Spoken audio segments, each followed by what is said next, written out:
नमस्कार विद्यार्थियों, जैसा कि मैंने आपको बता दिया था कि समय काल परिस्थिति अनुसार साहित्य का विकास होता रहा। साहित्य के साथ साथ भाषा भी परिमार्जित परिष्कृत होती रही और जो संस्कृत हमारे यहाँ मेन महत्वपूर्ण भाषा थी, महत्वपूर्ण बोली जाने वाली भाषा थी, वो धीरे धीरे समय काल परिस्थिति अनुसार क्या हो गई, विलुप्त हो गई। उसकी जगह प्राकृत ने ले ली। एक समय तो ऐसा आया कि जो छांदस थी, जो वेद वे जिस भाषा में लिखे गए उसे हम छांदस कहते हैं। तो छांदस जो है वो मूर्खों की पदवी हो गई। मूर्खों की अम, वेदपाठ मात्र जानने वाले लोगों को अ, वेदपाठ मात्र जानने वाले लोगों को, अलंकृत संस्कृत न बोलने वाले लोगों को, अलंकृत संस्कृत न कहने वाले लोगों को क्या कहा गया? छांदस कहा गया। अब हम आगे चलते हैं और इसी परंपरा में, इसी कड़ी में हम ये सारी बातें कर रहे हैं। और मैंने आपको बता दिया था कि कैसे कैसे साहित्य का विकास हुआ। सबसे पहले वेद आए, वेद के बाद स्मृतियाँ आई, स्मृतियों, वेद, उपनिषद, स्मृतियाँ, फिर धीरे धीरे रामायण और महाभारत, फिर संस्कृत का काल आया। और संस्कृत के काल की अब पहले वैदिक संस्कृत आई जिसे छांदस कहा जाता था। फिर उसके बाद लौकिक संस्कृत आई जिसमें कालिदास इत्यादि विद्वान हुए। विक्रमादित्य का पीरियड ऑगस्टन पीरियड कहलाता है, जिस समय संस्कृत परिमार्जित परिष्कृत होती चली गई। अब हम आगे पढ़ते हैं।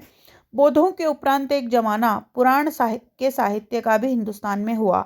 उस समय बहुत से पुराण, उपपुराण, संहिताएं 200-400 वर्षों के हेर फेर में रची गईं। अब हम लोगों में धर्म शिक्षा, समाज की शिक्षा रीति प्रचलित है, वह सब शुद्ध वैदिक एक भी नहीं है। थोड़े से ऐसे लोग हैं जो अपने को स्मार्त मानते हैं। उनमें से अलबत्ता अधिकांश वेदोक्त कर्म का यत्किंचित प्रचार पाया जाता है। कुछ ऐसे स्मार्त लोग हैं जो अपने आप को, देखिए, दो प्रकार के संप्रदाय हमारे यहाँ भारतीय पद्धतियों में प्रचलित हैं, जिसमें से हम एक तो जानते हैं कि वो होता है स्मार्त और एक होता है वैष्णव। तो कुछ ऐसे लोग हैं जो स्मार्त मानते हैं, अपने आप को स्मार्त लोग हैं। उनमें वो वैदिक हैं, वो वैदिक परंपराओं का अनुसरण करते हैं। सो भी केवल नाम मात्र को, पुराण उसमें भी बीच बीच में आ घुसा है। हमारी विद्यमान छिन्न भिन्न दशा, जिसके कारण हजार हजार चेष्टाएं करने पर भी जातीयता हमारे में नहीं आती, ये सब पुराण की ही कृपा है। अर्थात ये बालकृष्ण भट्ट जी का विचार है। उनके अनुसार सारा जो रायता है वो पुराणों ने ही फैलाया हुआ है कि हम छिन्न भिन्न दशा है, हमारे अंदर जातीयता नहीं है, हम मानव को एकमात्र धर्म नहीं मानते। ये ऐसा वो लोग कहते हैं। जब तक शुद्ध वैदिक साहित्य हम लोगों में प्रचलित था, तब तक जातीयता के दृढ़ नियमों में जरा भी अंतर नहीं होने पाया था।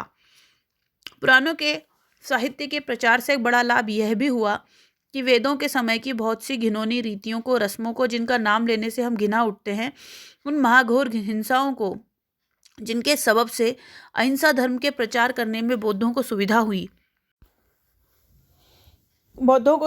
मत पुराणकर्ताओं के अनुसार शुद्ध सात्विकी धर्म को विशेष रूप से स्थापित किया गया। अनेक मतांतरों का प्रचार भी पुराणों की ही करतूत है। पुराण वाले तो पंचायतन पूजन से ही संतोष करके रह गए। तंत्रों ने बड़ा संहार किया। पुराणों के बाद क्या लिखा गया? संहार लिखा गया। वेदव्यास हमेशा एक बात कहते हैं, वे कहते हैं अष्टादश पुराणेषु व्यासस्य वचनद्वयम् परोपकाराय पुण्याय पापाय परपीडनम, कि अष्टादश पुराणों में व्यास के दो ही वचन बहुत महत्वपूर्ण हैं। परोपकाराय पुण्याय, पुण्य के लिए परोपकार किया जाए, और पापाय परपीडनम, पाप के लिए दूसरे को पीड़ा देना पाप है, और परोपकार करना सबसे बड़ा पुण्य है। तो तंत्रों ने बड़ा संहार किया। उसके बाद तंत्र आ गए, और फिर कौन कौन से देवता? क्षुद्र देवता भैरव, काली, डाकिनी, शाकिनी, भूत प्रेत तक के पूजन को फैला दिया। मध्य मास के प्रचार को, जिसने बौद्धों को तमोगुणी और मलिन समझकर उठा दिया था, तांत्रिकों ने फिर बहाल किया। पर बलवीर्य की पुष्टता से जो मांसाहार का प्रधान लाभ था, यह लोग फिर भी वंचित ही रह गए। निस्संदेह तांत्रिकों की कृपा नहीं होती तो हिंदुस्तान ऐसा जल्द न डूबता। वेदों के अधिकारी शुद्ध ब्राह्मण के लिए तांत्रिक दीक्षा या मंत्र तंत्र अति निषिद्ध है। ब्राह्मण तंत्र के पठन पाठन से बहुत जल्दी पतित हो सकता है। यह जो किसी स्मृतिकार का मत है वह बहुत युक्तिक मालूम होता है। बहुत से पुराणों पुराण तंत्रों के बाद बने उसमें भी तांत्रिकों का सिद्धांत पुष्ट किया गया। देखिए पहले क्या होता था कि पुराण लिखे गए, है ना, ब्रह्म वैवर्त पुराण, पद्म पुराण, ऐसे करके 18 पुराण, शिव पुराण, हमारे यहाँ 18 पुराण लिखे गए। लेकिन पुराणों ने क्या किया, हर व्यक्ति का, हर संप्रदाय का अपना अपना पुराण बना दिया, और हर एक धर्म के, हर एक संप्रदाय के, हर एक पंथ के अपने अपने झंडा फरमा बरदार या झंडा बरदार लोग लेके खड़े हो गए।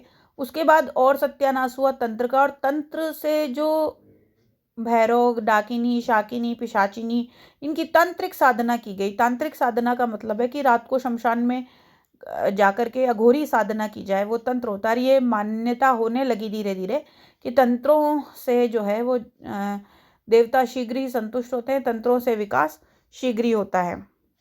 लेकिन फिर ऐसा नहीं होता,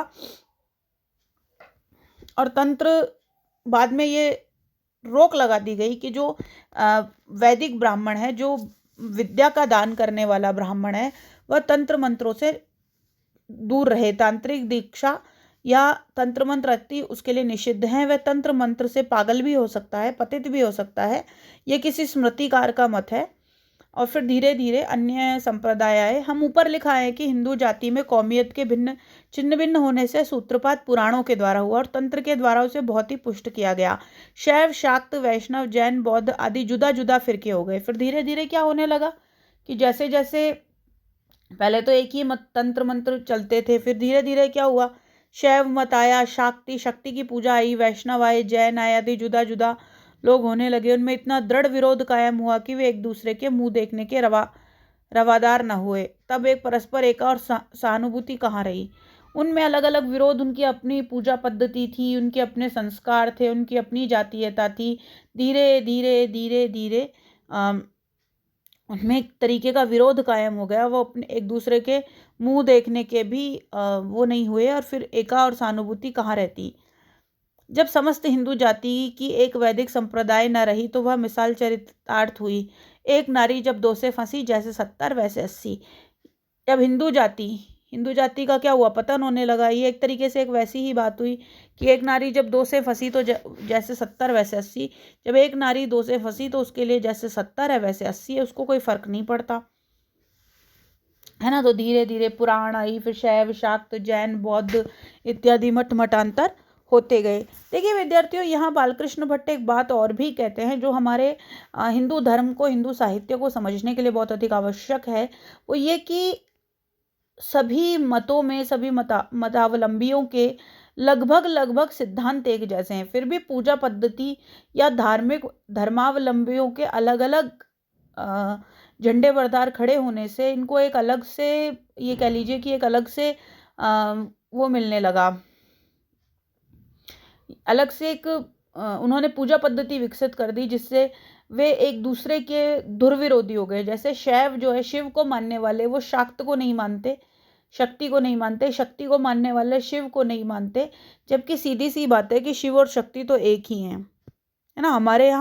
हमारे यहाँ सिर्फ एकमात्र ऐसा कवि हुआ तुलसी, जिसने सभी शैव, शाक्त, वैष्णव, जैन, बौद्ध आदि में समन्वयवादिता कायम की।